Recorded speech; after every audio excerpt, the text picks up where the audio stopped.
Chapter 26. Author's Note. Preps, stop flaming the story, okay?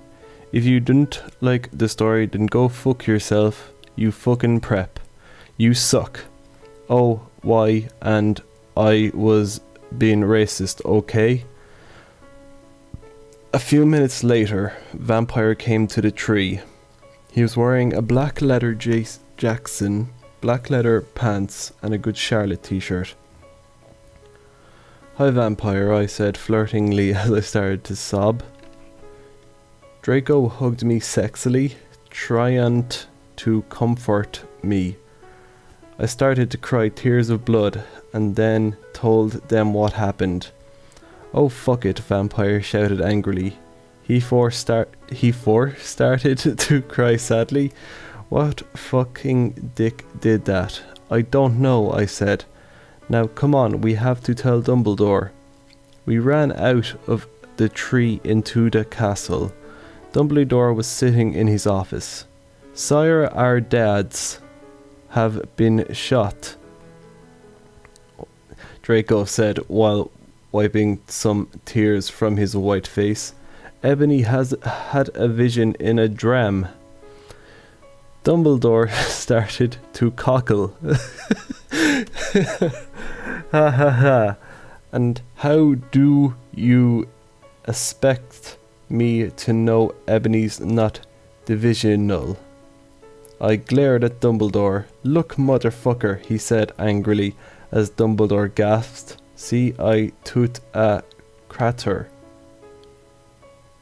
"What?" "See, I toot a crater." "You know very well that I'm not decisional. And now get some fucking people out there and look for Ceres and Lucian Pornto."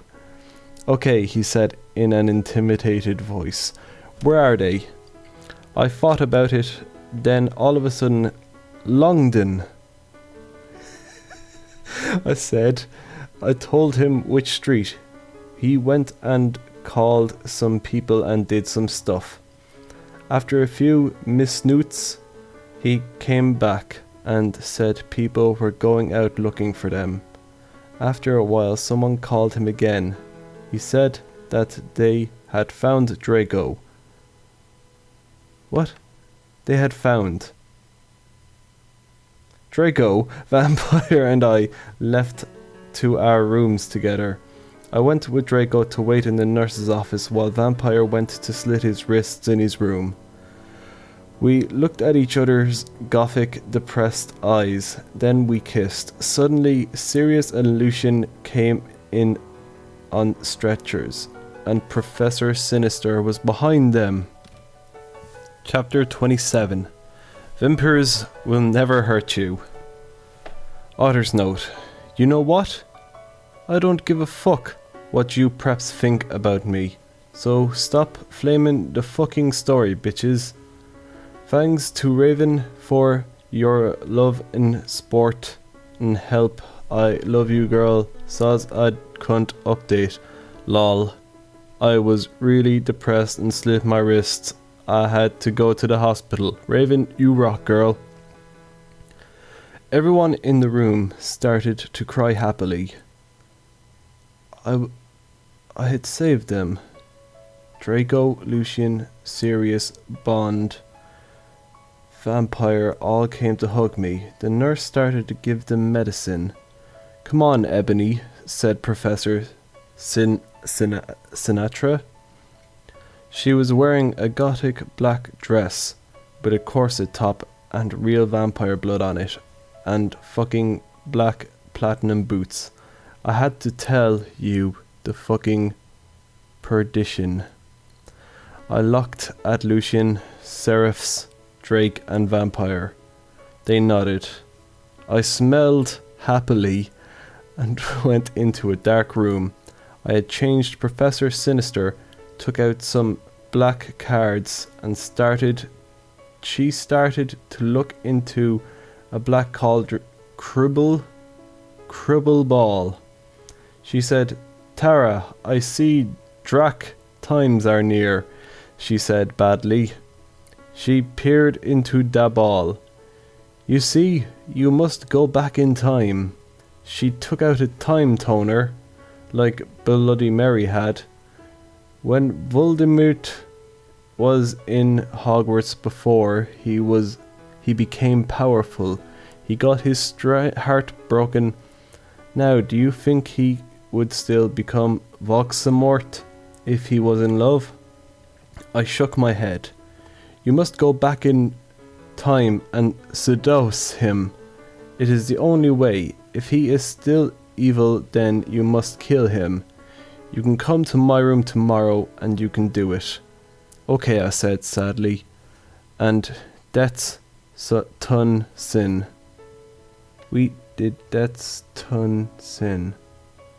I went outside again sadly.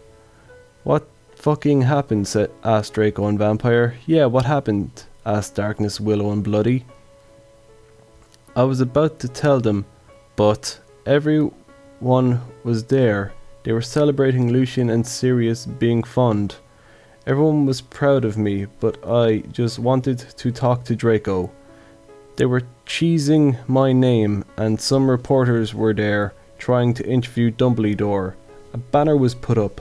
Lots of fucking preps were there, obviously trying to be gothic, wearing the hymn sing on their hands, despite them not having actually heard of him. Even Mr. Norris looked happy. A black-red cake had been brought out. Crab Goik set up some fireworks in the shape of a skull from Wesley's wizardy wishes. I put on my invisibility cloak with Vampire and Draco and we sneaked outside together. Chapter 28. Author's note. I said stop glemming the story. It was a mistake when Professor Rellery said that. Okay, go to fucking hell, you suck. Thanks to Philly for the help. Raven, have some fun with Kiwi. We went into the black room. The walls were black with portraits of gothic bands like MCR, GC and Marilyn Manson. Marilyn Mason, actually. All over them. A big black coffin was in the middle. Red velvet lined the black box. There were 3 chairs made of bones with real skulls in them. I was wearing a black corset bar with purple stuff on it. Fishnets, suckings, and a black leather thong underneath. I sat down one of the chairs desperately. So did Draco and Vampire. Are you okay? Vampire asked, potting his alabastered hands on mine. He was wearing black nail polish. I was wearing black nail polish with red crosses on it. Yeah, I guess, I said sadly. Draco also put his hands on mine sexily. I smiled sadly with my black lipstick. The problem is, I have to seduce Voldemort. I have to go back in time. Draco started to cry sadly. Vampire hugged him. It's okay, Ebobby, he said finally. But what about me? You're not gonna break up or anything, are you? Of course not, I gasped. Really? He asked. Sure, I said. We Frenched sexily. Vampire looked at us longingly. Then I took off Draco's MCR shrift and seductively took off his pants. He was hung like a stallion. He had replaced the vampire tattoo that said ebony on it. Black roses were around it. I gasped. He looked exactly like Jared Way. Vampire took a video camera. I had said it was okay before. I took off my clothes, then we were in for the ride of our life.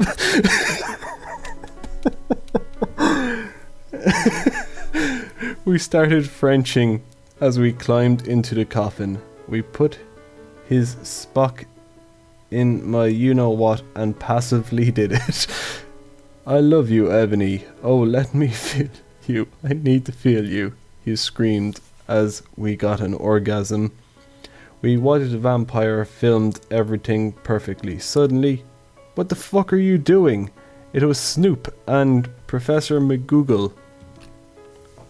Chapter 29. Author's note. Sut, das fuck up. You're just jealous cause you're preps, so fuck off. Riven, you rock, girl, thanks for the help, MCR Rock 666. Oh my Satan, we screamed as we jumped out of the coffin. Snape and Professor McGonagall started to shoot at us angrily. Come now! That's a terrible way of saying it. Professor McGonagall yielded. We did guiltily. We left the room, putting on our clothes. Snoot grabbed the caramel and put it in his pocket. Hey, what the fuck? Vampire shooted angrily.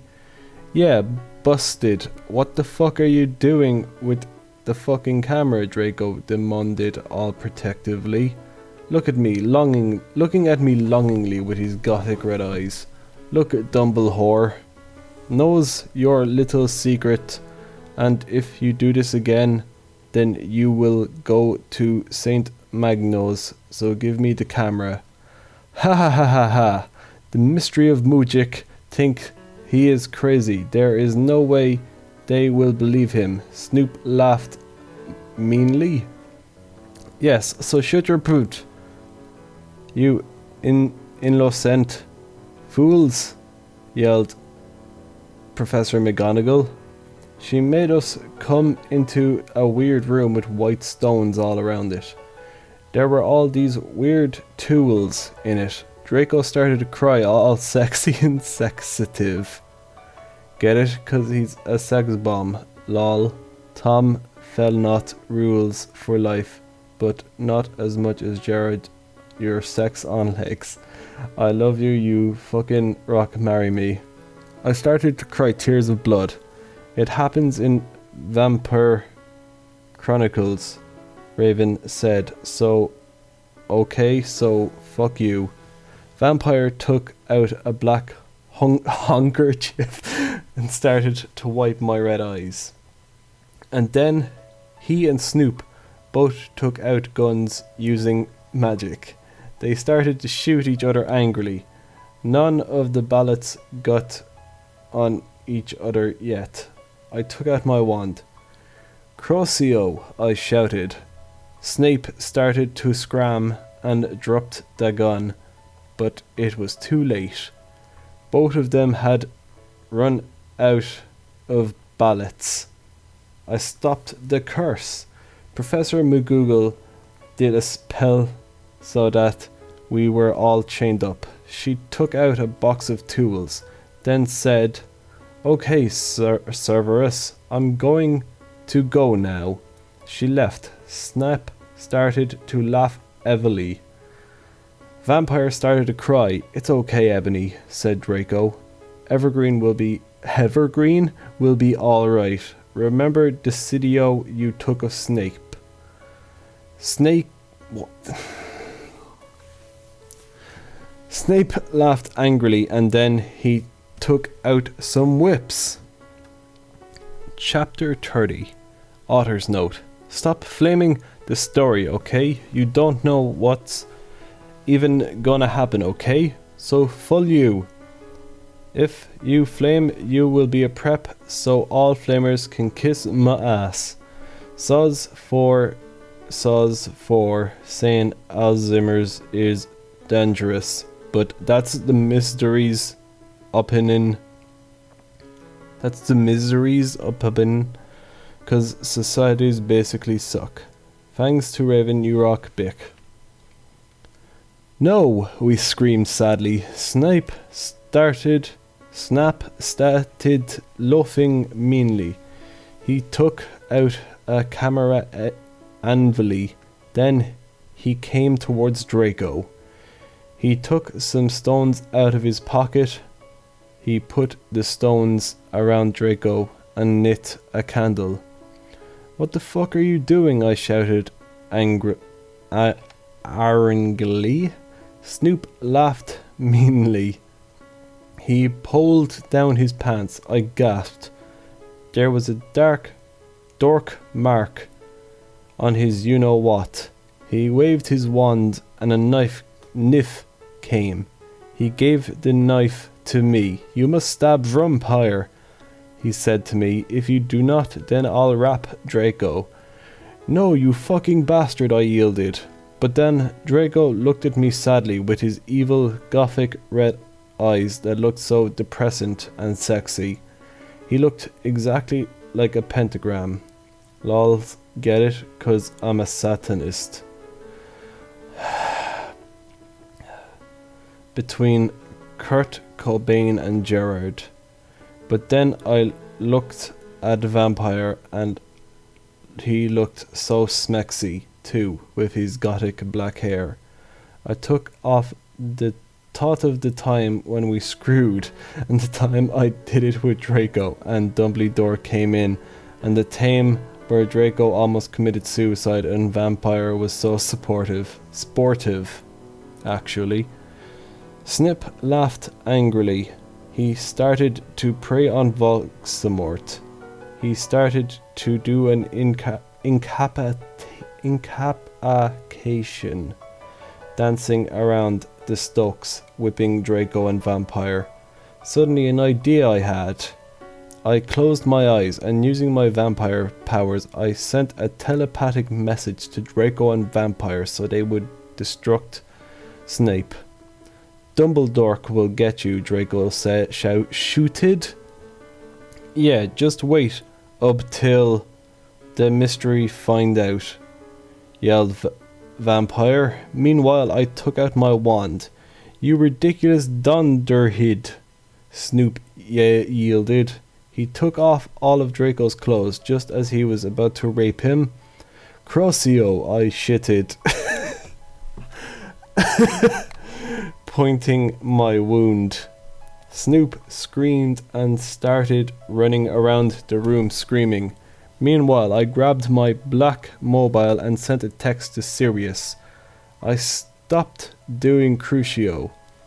You dunderhead, I'm going to kill you," shouted Snape, but suddenly Cerberus came. Snake put the whip behind his back. "Oh, hello, Sev. I was just teaching the scum thing." He lied. But suddenly Lucian and Professor Travellori came into the room and they and Sirius unlocked the chains and put them around Snape. Then Professor Travellori said, "Come on, Ebony, let's go."